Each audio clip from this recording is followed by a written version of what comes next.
बिस्मिल्लाहिर्रहमानिर्रहीम। आज मैं तीसरी बार अडियाला जेल रावलपिंडी आया हूँ। इमरान खान साहब की जानिब से सुप्रीम कोर्ट ऑफ पाकिस्तान और दीगर कुछ मुकदमात के अंदर हमने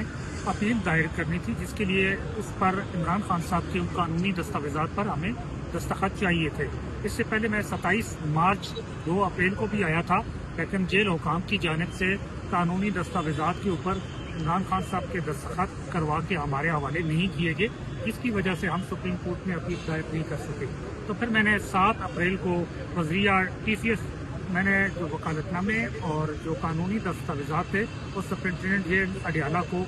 भिजवाए, जो उसको 8 अप्रैल को मौसूल हो गए। तो आज मैं यहाँ पर उनके असूल के लिए आया था, तो आज उनकी तरफ से बताया गया है कि वो दस्तावेज़ात जो है पावर ऑफ अटॉर्नी और वकालतनामे इस वक्त उनको रिकॉर्ड में नहीं मिल पा रहे, हालांकि वो इनको 8 अप्रैल को इनके रिकॉर्ड के अंदर वो मौजूद हैं और इनको मौसूल हो चुके हैं। लेकिन क्योंकि इमरान खान साहब की जो रसाई है आला अदलिया तक, जो कानून की